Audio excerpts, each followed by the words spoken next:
오늘은 종료주일이면서 고난주간이 시작되는 날입니다. 오늘 예배 가운데 주님의 은혜와 사랑에 깊이 잠길 수 있도록 성령님께서 우리를 인도해 주시길 조용히 기도합시다.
은혜와 사랑이 충만하신 하나님, 이 땅에 평화의 왕으로 오셔서 겸손과 섬김의 본을 보이시고 죽을 수밖에 없던 저희를 구원하여 주시니 찬송과 영광을 올려드립니다. 주님의 사랑을 묵상하는 사순절 기간을 지나고 종료주일 예배로 주님 앞에 다시 섰사오니 신령과 진정으로 예배할 수 있도록 저희를 인도하옵소서. 아울러 이제부터 시작되는 고난주간을 통하여 저희 죄를 되속하기 위해 고난의 쓴자를 마시며 가시면류관을 쓰신 주님을 더욱 깊이 묵상하고 사랑하게 하옵소서. 저희 죄악으로 인해 고난의 십자가를 지신 주님, 십자가 그날 아래 나아가 저희 죄를 자복하며 회개합니다. 지난 한 주간 저희는 죄악을 즐기며 살았으며 주님의 인애와 공의와 상관없는 생활을 하였습니다. 나아가 이익을 위해서 불의와 부정함에 눈을 감고 살았습니다. 영생을 얻기를 바라면서도 하나님 나라를 위한 결단과 헌신은 하지 못하였습니다. 주님, 저희의 이기적인 생각과 완악함을 용서하여 주옵소서. 성령님, 저희를 보혈로 새롭게 하여 주셔서 예수님처럼 하나님의 나라를 이루며 영생을 나누는 생명의 길을 걸어가게 하옵소서.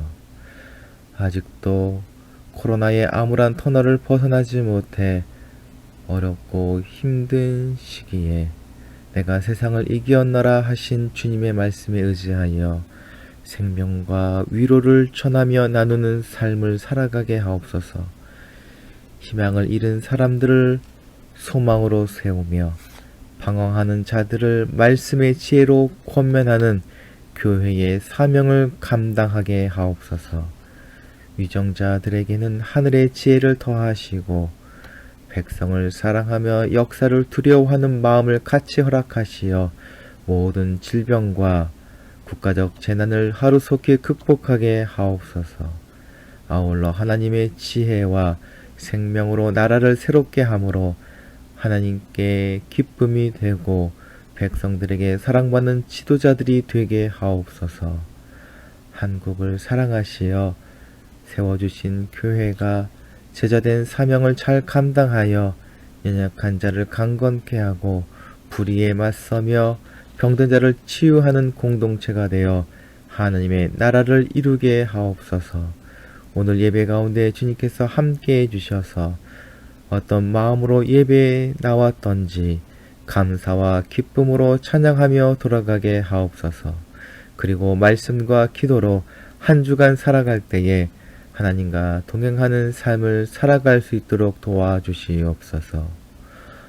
살아계신 우리 구주 예수 그리스도의 이름으로 기도드립니다. 아멘.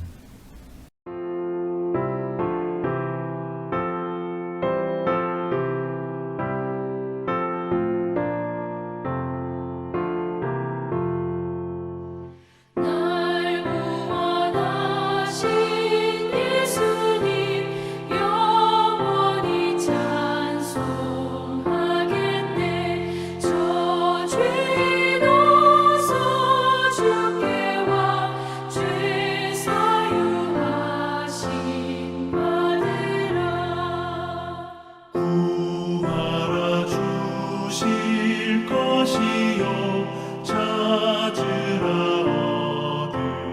것이라 죄 중에 사는 영혼을 주 온전하게 하시네.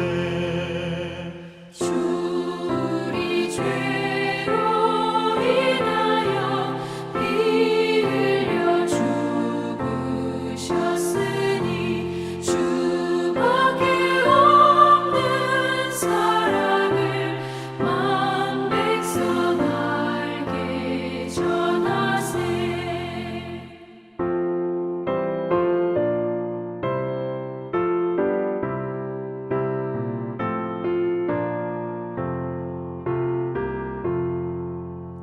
주 예수 사랑 못 잊어 나 항상 눈물 흘리네. 이 세상 어디 가든지 나 주만 생각합니다. 목마른 자의 세배와 영생의 물을 마시라. 내 주를 사랑한데도 늘 맘에 부족하도다.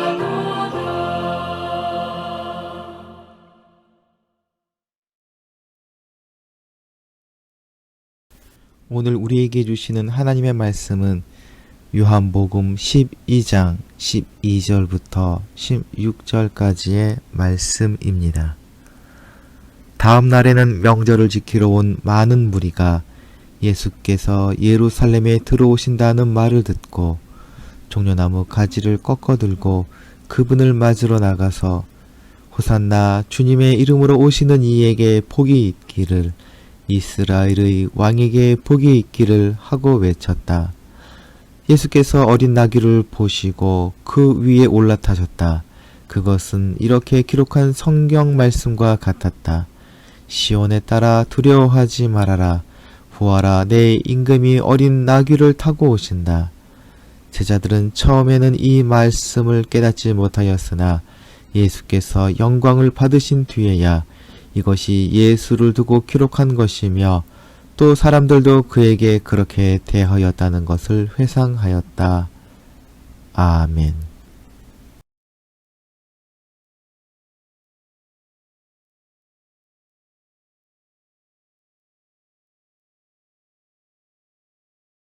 현재 수에즈 운하에 배 한 척이 뜻하지 못한 사고로 좌초해서 며칠째 운하가 불통이 되었다는 기사가 외신에서 중요하게 다뤄지는 것을 보았습니다. 배가 좁은 수로를 통과하거나 입항하는 것이란 결코 쉬운 일이 아니라고 합니다. 그래서 배의 안전을 위해서 수로 안내인이라는 직업이 존재합니다. 수로 안내인이 필요한 이유는 항구나 수로에는 예측할 수 없는 조류나 수면 밑에 숨겨진 암초, 그리고 수심이 급격히 낮아지는 지역 등 상황이 천차만별이라서 입항이나 수로 통과를 위한 방법을 선장이 다 외우고 다닐 수 없기 때문입니다. 많은 항구나 수로는 입구가 좁고 조류가 복잡하여 처음 배를 몰다 보면 쉽게 배를 원하는 대로 이끌 수가 없습니다. 아울러 항로가 넓다 할지라도 바다의 변화는 워낙 변화무쌍해 짐작하기가 쉽지 않습니다. 조수간만에 차 주변에 강이 있을 경우에는 강의 수량으로 인한 조류의 변화, 시간에 따른 바람의 방향과 세기 등이 그렇습니다. 더구나 요즘의 배는 거대해지다 보니 그 위험과 조종의 난이도는 더욱 커집니다. 때문에 주요 항구나 수로에는 지형과 조류에 완벽하게 대응할 수 있는 수로 안내자, 즉 도선사가 필수적입니다. 인간의 역사와 삶에도 변화와 무쌍한 사건이나 수많은 암초와 해류의 변화 같은 일들이 있습니다. 그래서 사람들은 수로 안내인 같은 사람들을 필요로 합니다. 인간의 역사나 사회를 돌아보면 과학의 발전을 비롯한 다양한 이유로 급격한 역사의 물줄기나 사회의 유행이 급변하는 경우가 많이 있습니다. 그것을 제대로 읽지 못하는 경우 나라나 개인이 망해버리는 경우가 생깁니다. 증기기관의 발명으로 마차나 개인 방직 산업은 사라져버리고 새로운 직업이나 산업이 생겨나 많은 부자들이 생겨나기도 했습니다. 이런 급격한 사회 변화로 인한 흥망성쇠를 보여주는 것이 한국과 일본의 조선산업입니다. 1970년대에 오일 쇼크가 세계 경제를 흔들었을 때에 일본은 조선산업은 크게 위축될 것이라 판단해서 인력을 줄이고 조선 관련 학과들을 폐지했다고 합니다. 그러나 한국은 어려운 조선 상황에도 불구하고 더 많은 투자를 하고 조선 관련 학과들을 신설하고 해직당한 일본 기술자들을 데려왔다고 합니다. 결과 80년, 90년을 넘어가면서 조선 산업은 더욱 커져갔고 한국은 아무도 넘볼 수 없는 조선 산업의 절대 강자가 되었습니다. 이에 비교해서 일본 조선 산업은 이제 다시 일어설 수 없을 만큼 쇠락해 버렸습니다. 시대의 물결의 흐름을 제대로 읽어내는 것은 나라와 기업 그리고 개인에게 있어서 매우 중요한 일이지만 그것은 결국 돈이나 성공의 문제입니다. 그러나 하나님이 일으키시는 생명의 물결을 보지 못하는 것은 너무나 중요한 영혼의 파멸을 가져옵니다. 성경은 하나님께서 이 세상을 너무나 사랑하신다고 증언합니다. 그리고 창세기를 비롯한 모든 성경은 하나님께서 사랑하는 세상을 어떻게 구원하시는가에 관한 기록입니다. 하나님은 세상을 구원하시고 생명으로 충만케 하기 위해서 끊임없이 일하셨습니다. 이를 위해 사람들을 부르시고 민족을 선택하셔서 세상을 살릴 생명의 물결을 끊임없이 일으키셨습니다. 많은 선지자를 비롯한 하나님의 사람들이 이 생명의 물결에 대해서 말하고 생명의 물결에 올라타라고 선포했지만 수많은 사람들은 그 물결에 거스르다 좌초하고 파멸해 버리고 말았습니다. 이사야와 예레미야는 범죄한 유대를 향하여 회개하고 주님께 돌아와 말씀을 순종하라 하였지만 유대의 왕과 백성들은 하나님의 뜻과 계획에 대적하다가 바벨론에 멸망당하고 모든 것을 빼앗긴 채 포로로 끌려가 버리고 맙니다. 그럼에도 불구하고 하나님은 여전히 세상을 사랑하시고 세상을 살릴 생명의 물결을 일으키시고 그 생명의 물결을 모든 사람들에게 알릴 수 있는 하나님의 사람들을 늘 세워 오셨습니다. 그 물결은 그 어떤 사람도 생각할 수도 없었으며 만들 수도 없는 오직 하나님만이 하실 수 있는 하나님의 일입니다. 그리고 그 물결은 하나님께서 일으키셨기에 마침내 온 세상을 뒤덮을 것입니다. 하나님이 일으키시는 생명의 물결이 어떤 것인지 오늘 말씀을 통해서 우리가 함께 생각해 보기를 원합니다. 오늘 본문은 예수 그리스도께서 큰 무리의 환호를 받으며 예루살렘 성으로 들어가시는 내용입니다. 왕의 대관식 같은 장면입니다. 그리스도는 어린 아기를 타고 예루살렘에 입성하심으로 왕이 아니라 평화의 도구로 오셨음을 만천하에 선포하십니다. 오늘 본문의 예수님의 예루살렘 입성 사건을 좀 더 깊이 들어가 보도록 합시다. 본문의 그 이튿날이라는 표현은 전날에 무슨 일이 있었음을 보여주는데 사도 요한이 상기시키는 그 일이란 마리아가 값비싼 향유로 예수님의 발을 씻겼던 것을 의미합니다. 주님은 이것이 본인의 장례식을 준비한 것이라고 하셨습니다. 즉 사도 요한은 이 일 이후의 모든 예수님의 여정은 십자가의 죽으심을 향한 길이었음을 말하는 것입니다. 그런데 이 예수 그리스도의 고난과 죽음을 향한 장례식 행렬은 엉뚱하게도 사람들에 의해서 왕의 대관식 행렬이 되어버리고 맙니다. 예수님이 예루살렘에 들어오신다는 소식에 많은 사람들은 나사로와 그를 살리신 예수님을 보려고 몰려들었습니다. 죽은 사람이 살아났다는 놀라운 소식을 듣고 신기해서 자기 눈으로 확인하려는 사람이 적지 않았을 것이고 그들은 실제로 어마어마하게 몰려들었습니다. 사람들은 종려나무 가지를 흔들며 호산나를 외치며 예수님을 왕처럼 환영하였습니다. 여기서 호산나라는 말은 번역하면 지금 구원하소서라는 뜻입니다. 이 찬송은 시편 118편 25절에 나오는 말씀입니다. 무리든 큰 소리로 호산나 찬송하리로다. 주의 이름으로 오시는 이여 지금 우리를 구원하소서, 지금 우리를 구원하소서 하며 큰 소리로 환영하였습니다. 이 광경을 본 사람들이라면 예수님은 하나님께로부터 온 사람이라는 것을 부인할 수 없었을 것입니다. 이 놀라운 인기와 열정적인 환영을 이용한다면 주님은 원하시는 모든 것을 이룰 수 있었습니다. 실제로 히틀러와 무솔리니는 군중의 맹목적인 지지를 힘입어 나라를 찬탈하고 세계대전을 일으켰습니다. 이 환영은 예수 그리스도께서 원하신 것이 아니었고 이 놀라운 소동은 하나님의 뜻과 상관없이 자신의 망상에 따라 행동한 사람들의 오해의 결과물이었습니다. 개선 장군이나 정복을 끝내고 돌아온 왕은 수많은 군대를 이끌고 입성하겠지만 예수님에게는 오직 빌린 새끼 나귀 한 마리뿐이었습니다.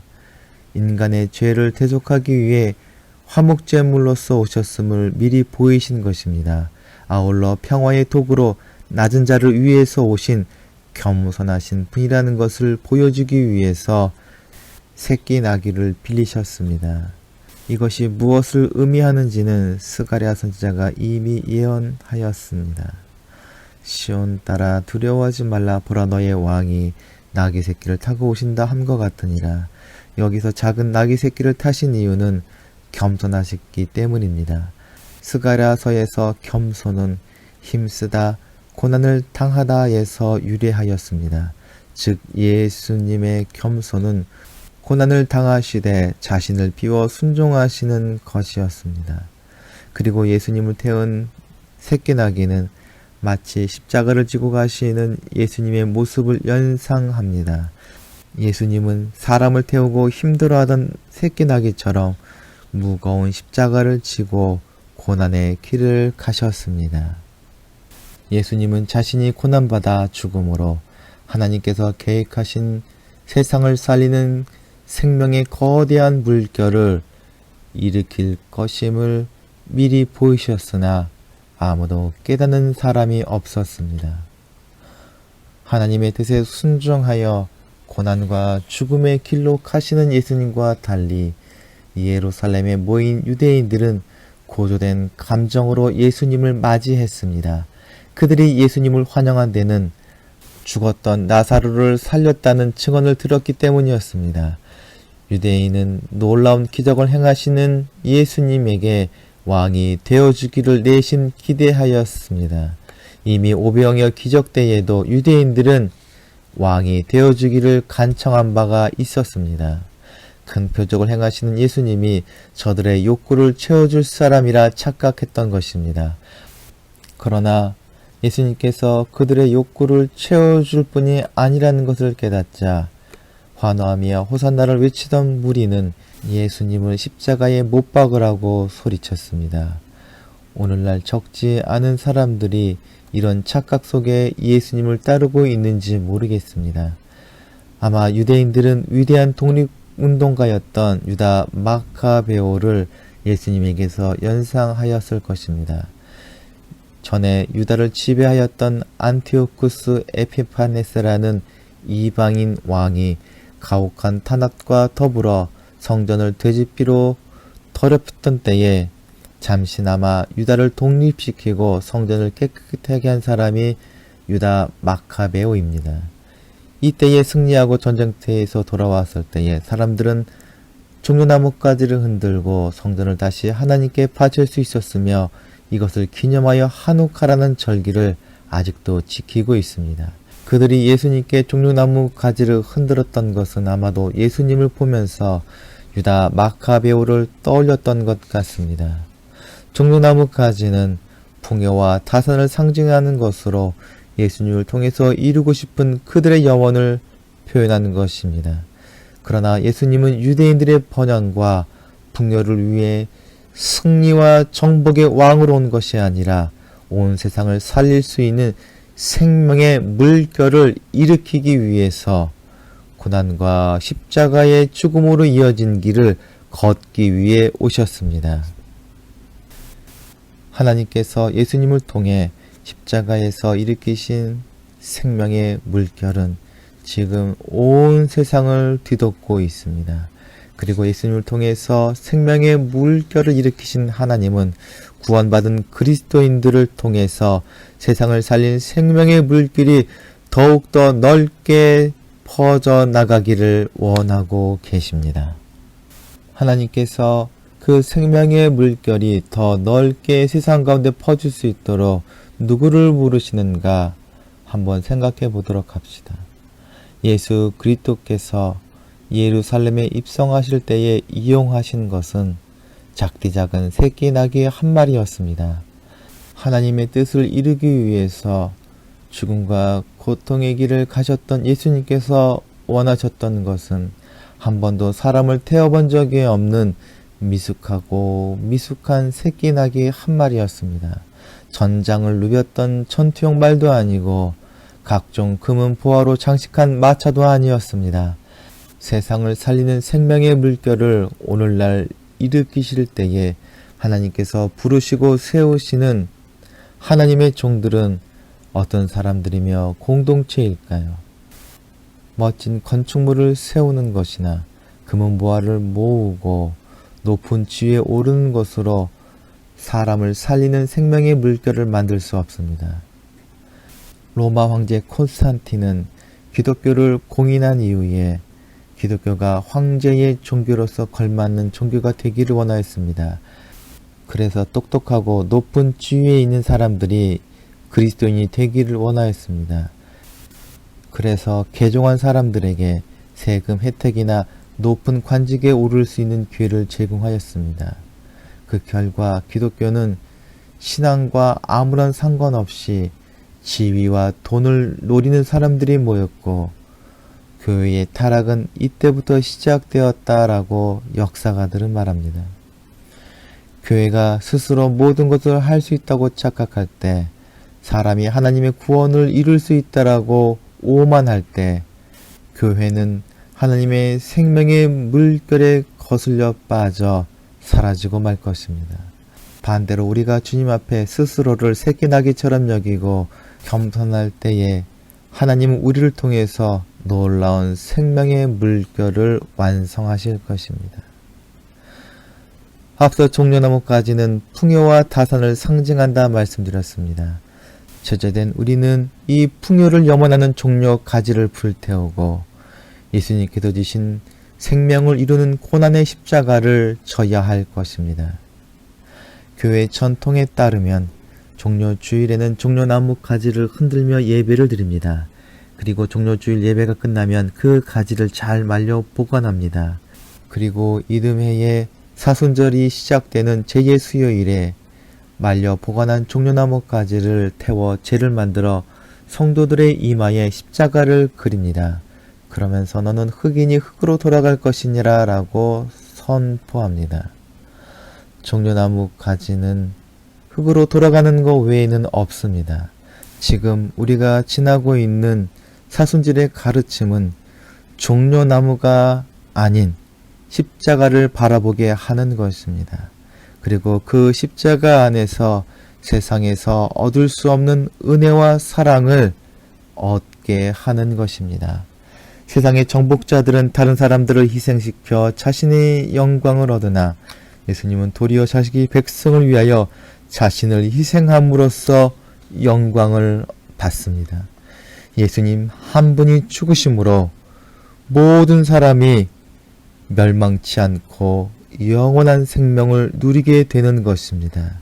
이것이 하나님께서 원하시는 생명의 물결이며 이 땅에 오신 예수 그리스도께서 원하시는 이 일입니다. 예수 그리스도의 제자가 되었다면 각자의 십자가를 지며 주님의 뜻을 이루는 데 우선순위를 두어야 할 것입니다. 마리아가 주님을 사랑하는 마음으로 옥합을 깨뜨려 값비싼 향유를 부어드림으로 주님의 장사를 예비하였던 것처럼 우리도 스스로의 헌신과 섬김으로 하나님께서 원하시는 바 예수 그리스도의 생명의 역사를 이루는 자가 되어야 할 것입니다. 자신의 욕심을 따라 종려나무 가지를 흔들며 예수님을 오해했던 유대인이 아니라 예수 그리스도께서 지고 가신 십자가를 지고 감으로 세상의 구원과 영원한 생명의 소식을 선포하고 나누는 제자의 삶을 살아야 할 것입니다. 누가 예수 그리스도의 십자가를 지고 갈 수 있습니까? 그것은 예수님의 꿈을 함께 꾸고 예수님께서 원하시는 바를 함께 원하는 자가 그러할 수 있습니다. 예수님은 말씀과 행동을 통해서 하나님의 뜻이 무엇인지 끊임없이 보여주셨습니다. 그러나 제자들은 하나님의 뜻과 예수님께서 하시는 말씀과 행동의 의미를 당시에는 깨닫지 못했습니다. 오히려 엉뚱한 말과 행동으로 예수님의 마음을 아프게 하였습니다. 그러나 오순절 성령님이 임하신 이후에 제자들은 하나님의 마음과 예수님이 하신 말씀의 의미와 섬김을 이해할 수 있었습니다. 성령의 은혜가 임하면 깨닫습니다. 하나님께서 이 세상을 얼마나 사랑하시는지를 깨닫게 됩니다. 그리고 이 세상을 위해서 생명으로 충만케 하며 하나님과 더불어 살아가기를 원하심을 알게 됩니다.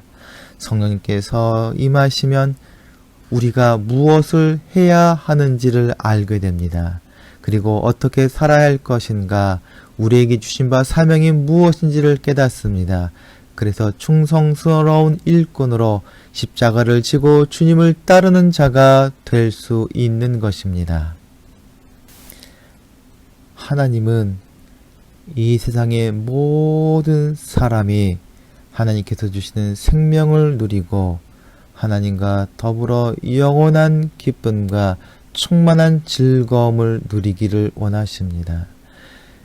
이 사실을 모든 사람들에게 알려야 할 사명이 우리에게 있으며 그리고 그 영원한 생명을 누리게 해야 하는 의무가 또한 우리에게 있습니다. 제자된 예한 공동체 식구들 모두가 예수님의 꿈을 이루는 사람이 되기를 소망합니다. 하늘의 생명으로 세상을 가득 채우길 원하셨던 예수님의 꿈을 이루는 복된 사람들이 또한 되시길 축원합니다. 함께 기도하겠습니다. 은혜와 사랑이 충만하신 하나님 아버지, 세상을 사랑하시어 생명으로 살리기를 원하시는 그 사랑에 감사드립니다. 그리고 세상을 살리기 원하셔서 이 땅에 직접 오시어 생명의 물결을 시작하게 하심을 찬양합니다. 새끼 나귀와 같이 볼품도 없고 능력도 없으며 경험도 없는 저희를 불러 생명을 나누는 일에 동참케 하시니 감사합니다. 작고 작은 새끼 나귀와도 같은 저희를 통해 온 세상에 생명이 충만케 되기를 원하시는 예수님의 꿈이 이루어지게 하옵소서. 우리 구주 예수 그리스도의 이름으로 기도하옵나이다. 아멘. 다 함께 공동체의 고백을 하겠습니다. 하나, 우리는 문제가 있습니다. 둘, 문제에는 끔찍한 대가가 있습니다. 셋, 하나님은 해결책을 가지고 계십니다. 넷, 그 해결책은 믿음으로 누립니다.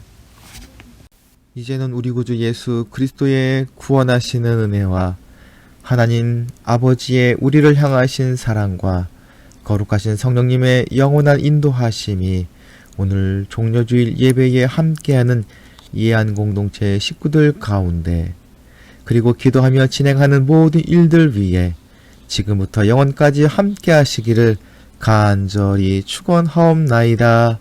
아멘.